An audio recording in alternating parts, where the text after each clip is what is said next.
Did you notice we always start with a splash of water? That's to be sure that you're awake for the exciting Swimming Upstream radio show that we're about to present. I'm Dorothy Wilhelm, and we have something a little different today. You know, you've probably noticed that everywhere you go now, people are talking about Hamilton, the movie, the play. I actually had my two grandsons here with the music from Hamilton, and they presented the whole play for me.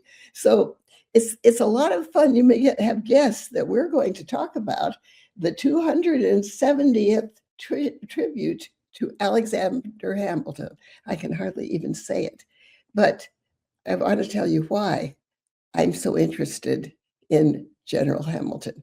See, people are always saying, you know, nobody ever heard about Hamilton until the movie came out, or the play, of course. But you know, that's just not true. For instance, in 1949, when I was just a darling high school girl, the topic for the I Speak for Democracy contest was Alexander Hamilton, patriot and statesman. I didn't win, but I did talk about him. And the fact is that dashing statesman turns up everywhere. And we've got Coast Guardsmen in our family. And so we're especially interested in the fact that General Hamilton is responsible for the formation of the Coast Guard. And so, in fact, the cutter class Hamilton is just being decommissioned. The last one is being decommissioned tomorrow as we record. And so this is the ideal time to do a little bit of crowing about General Hamilton, and who better than my friend Helena Reynolds, who is going to talk about absolutely everything about that she can get in our time frame.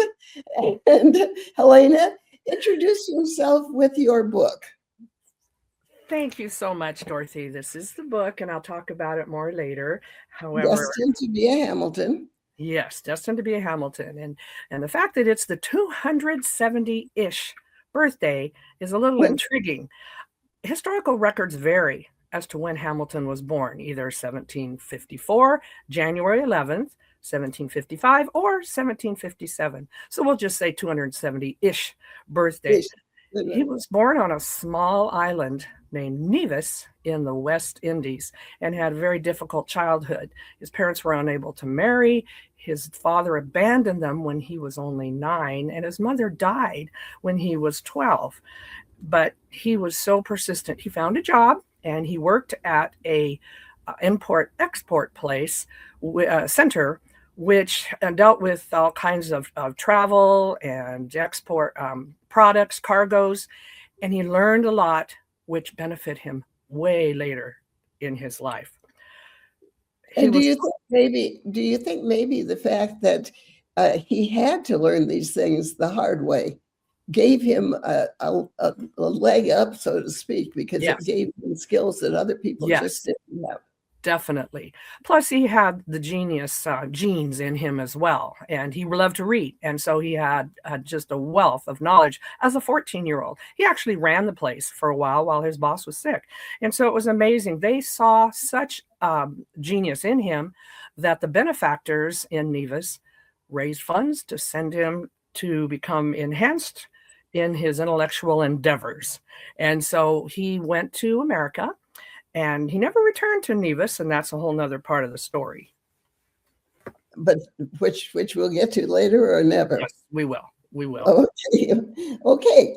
But I understand that there's a kind of a romantic story about to be woven into this, I think. Do you want to? Yes, let's have that. Sure. After he sailed to America, he did enroll in school.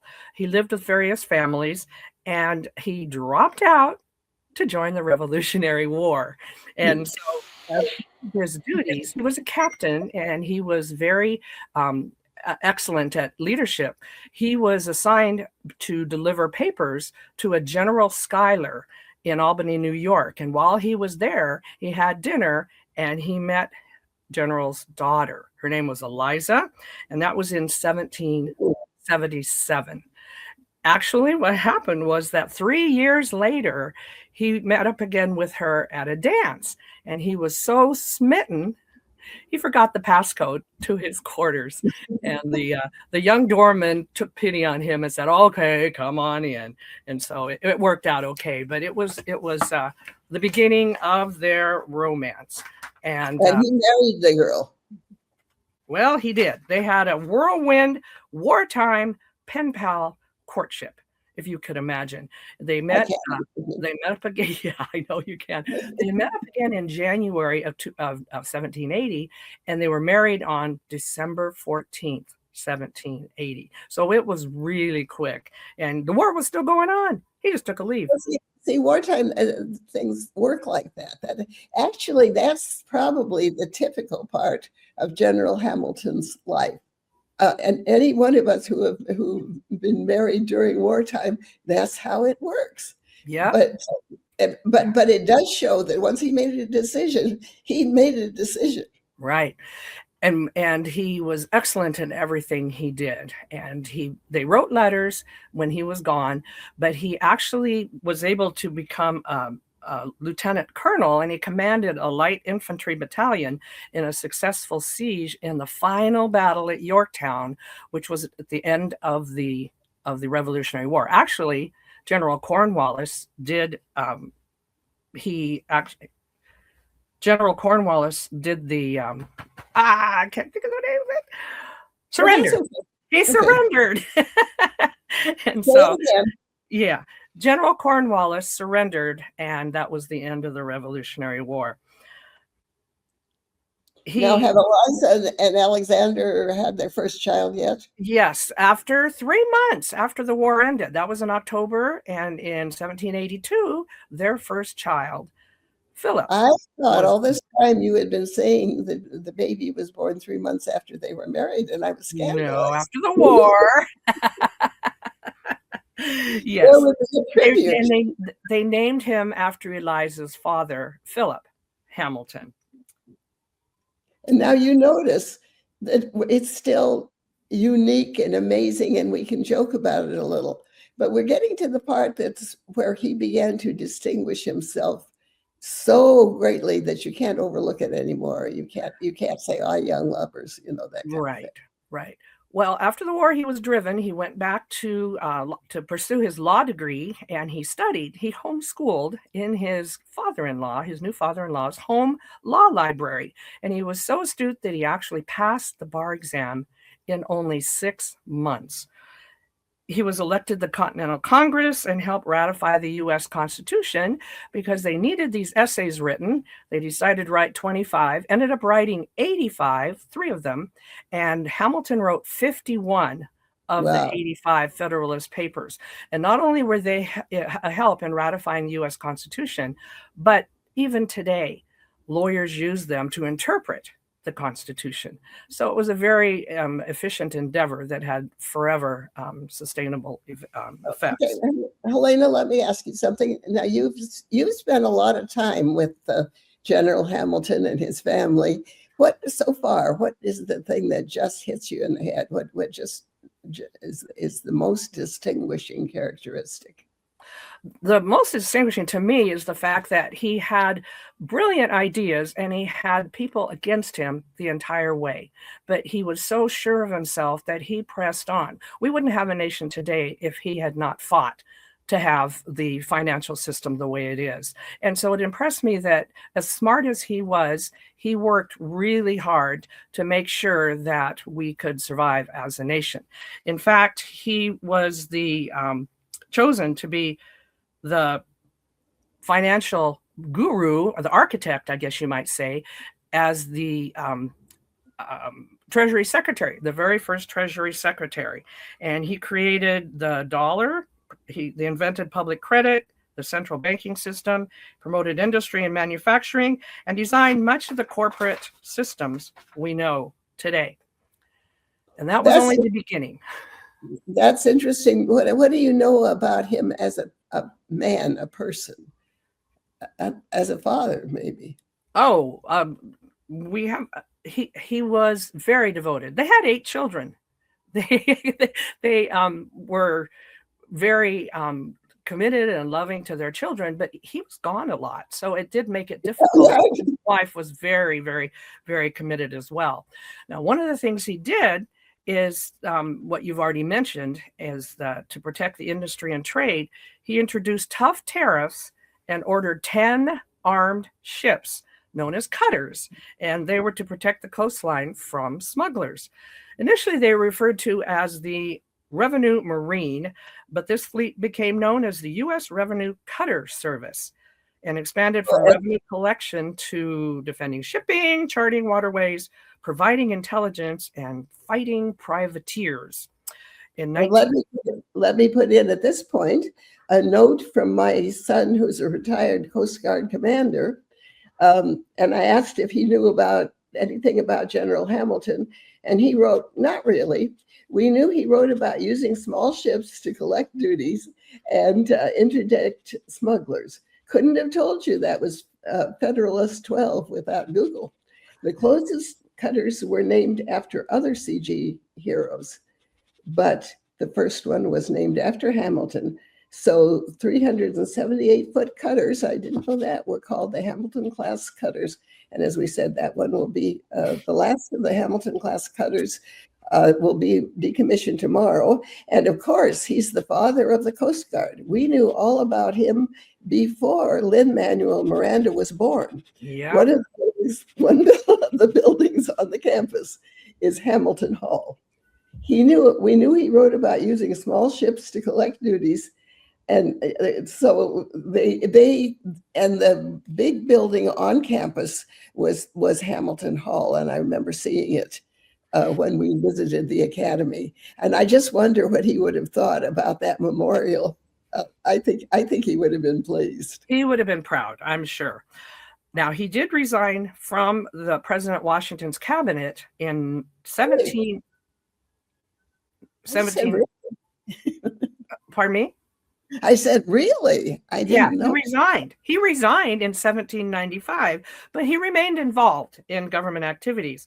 He also returned to his private law practice until 1798, when he was called into service with the Army. They promoted him to a major general, and he and he was able to do the prepare the Army for a potential war. So he spent a year working really hard to get everything just right. And President John Adams secretly negotiated an end to the war. So it never happened. So all that work got disbanded in 1799. There was no more Major General Hamilton's army. But he did remain as the highest ranking Army officer until the middle of 1800. And I'll just point out, as a lifetime Army officer's wife, that was a success. There was no war. Right. What you do is prepare for the war you hope will never happen. You are so right. That's an interesting thought. That's true. That is, In 1801, Alexander and Eliza Hamilton's beloved 19-year-old son, Philip, who was the oldest of their 8 children, sought to defend his father's reputation after a speaker publicly criticized him. He said that Hamilton would have supported overthrowing President Jefferson's presidency. And Philip remembered that. And when he saw the speaker later, his name was George Eaker, they were at a play. And so he confronted him during the play. Eaker called them rascals. And what eventually happened was a duel ensued. And unfortunately, Philip was mortally wounded and died the next day. His parents were so devastated that Alexander was actually seen slowly wandering around town, even though he had a project that was pretty demanding. He had tired of being censored by his rivals, so he created his own newspaper, the New York Evening Post, just prior to Philip's death. In fact, the duel was one of the first stories covered in an early edition of the paper. Although this created additional heartbreak, the family and the newspaper survived. Today, it is America's longest continuous daily publication, known as the New York Post. Wow. Isn't that amazing? It is amazing, yeah. Yeah. And in 1801, he also started another project. He's just all kinds of creative things. He hired an architect and a contractor to build a custom home for his large family in what is now Uptown Manhattan. Now, in this picture, it shows after it had been moved in 1899, and then all these buildings were built up around it. And so they had a problem because they couldn't use it. It was closed up. And the house was donated in 1962 to the U.S. Park Service on the condition that they move it to a proper place and restore it to its original condition.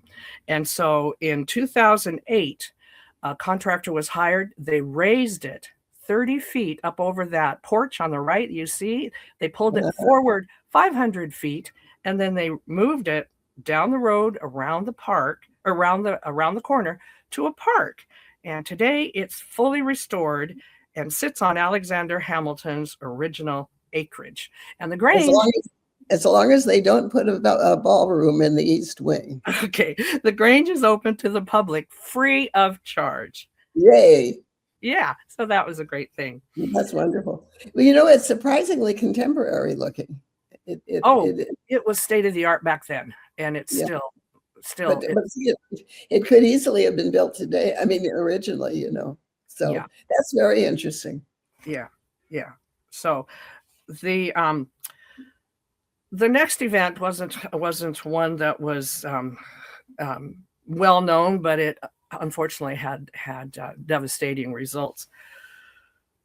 Hamilton had a lot of enemies, and his best friend had been Aaron Burr at one time, but there was a confrontation in which Hamilton thought that, actually Burr thought that Hamilton said something bad about Burr, and he wasn't even sure what it might have been. However, their discussions escalated so much that they decided to have a duel, and the duel was held in Weehawken, New Jersey. It wasn't so much that they were legal there, it's just that they didn't enforce the laws. And Hamilton had intended, like he had in the 10 prior duels that he'd had, to negotiate an ending or to throw away his shot. And that means not really aiming at the enemy. However, Burr didn't have that in mind because he was so angry. And in my opinion, he just didn't want Hamilton around. And so he shot him. And he was unable to come to. He didn't come to consciousness until they were rowing him back to New York, and they unfortunately were able to take him to his sister-in-law's home, and the family was able to come, and he died the next morning at 5 a.m. And the community was just devastated. They did have a tribute, and it was the largest funeral procession ever in New York at that time because he was so well loved. And also it was very, very heavily written about in the press. Yes. And in poets, there one of famous poem at the time. Yeah. Was oh Burr, what have you done? You've killed brave General Hamilton. You hid behind a bunch of thistle and shot him dead with your horse pistol. Oh, Aaron Burr, alack the day. It is not right such men to slay. That's right. That's right. So but that's what people, how people mourn. Yeah, exactly. Now, he was in his late 40s, and one would think that if you're in your late 40s and everybody hates you and they want to kill your legacy, they'll succeed. And so it was unfortunate that this happened. However, fast forward a few years, and there is one lady who found out and wanted to preserve and promote Alexander Hamilton's legacy. And that was a young gal named Mary Ann Clark.